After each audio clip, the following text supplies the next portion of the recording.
नमस्कार दोस्तों अभी चर्चा का विषय रहा है कि एक विशालकाय जहाज जो कि चीन से नीदरलैंड जा रहा था, वो एक विशाल नहर है जिसमें जाकर वो फंस गया।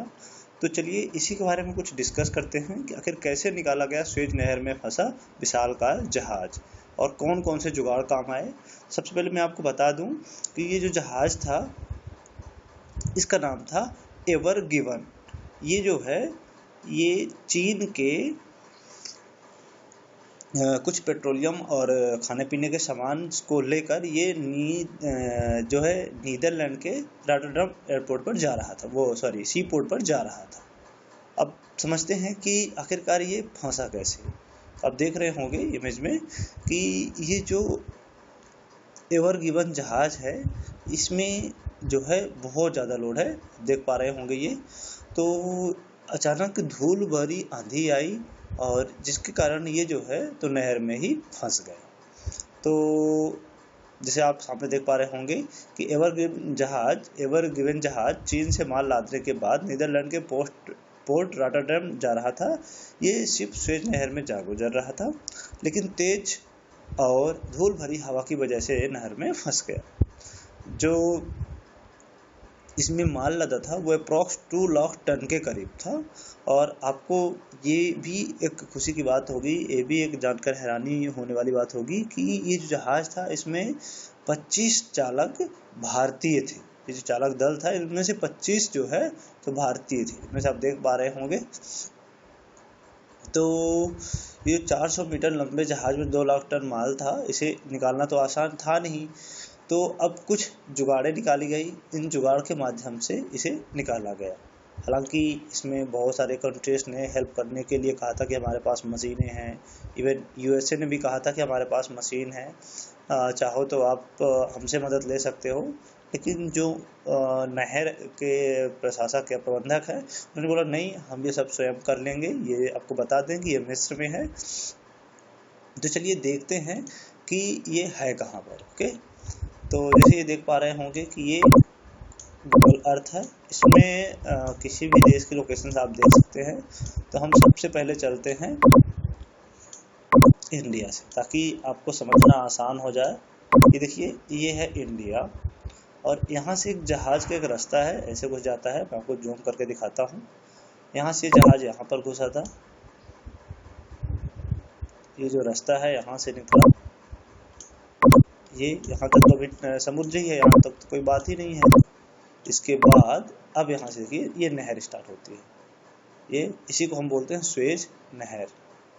तो ये भी एक प्रकार का समुद्र का हिस्सा है, यहाँ तक तो बनाने की आवश्यकता ही नहीं है। आपको बता दें कि ये 7000 किलोमीटर की दूरी को महज 300 किलोमीटर में कन्वर्ट कर देता है। देखिए कुछ दिनों तक इसका प्रबंधन जो है तो यूएसए के द्वारा किया गया, लेकिन वर्तमान में जो इस देश में ये है उस देश के प्रबंधन के द्वारा इसे स्वयं प्रबंधित किया जाता है। ये देखिए आप देख पा रहे होंगे, ये यहाँ से नहर की लंबाई स्टार्ट होती है। ये देखिए आप यहाँ देख पा रहे होंगे, ये इस प्रकार से नहर है।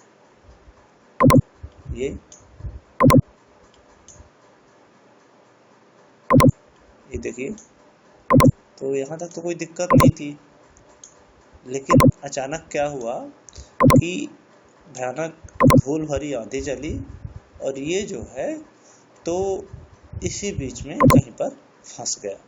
देखिए आपको दिख रहा होगा कि ये जो नहर है, तो आपको मैं बता दूं कि आप यदि इधर से घूमकर जाएंगे, ये देखिए ये अफ्रीका महाद्वीप है, आपको नीदरलैंड यहाँ से घूमकर ऐसे आना होगा, यहाँ से साउथ अफ्रीका होते हुए। देखिए ये अफ्रीका महाद्वीप है, तो इसको पूरा चक्कर लगाते हुए यहाँ से यहाँ पर आएंगे। ये मेडागास्कर हो गया, आप मेडागास्कर से ऊपर या नीचे से कहीं से भी आ सकते हैं। और अब चीन जाना है तो या तो इंडिया के इधर से जाएगा या फिर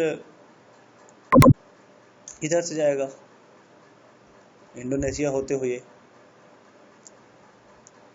तो आप देख पा रहे होंगे कि ये 7000 किलोमीटर की दूरी को महज 300 किलोमीटर में कन्वर्ट कर देता है।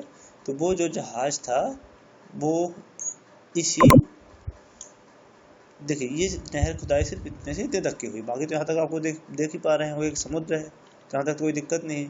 सिर्फ ये रास्ता जो है एक संकरा रास्ता है, यहाँ से थोड़ा सा चांस रहते हैं। हालांकि आपको बता दें कि 600-700 जो जहाज़ें हैं ये यहाँ पर निकलती रहती हैं, ये देखिए।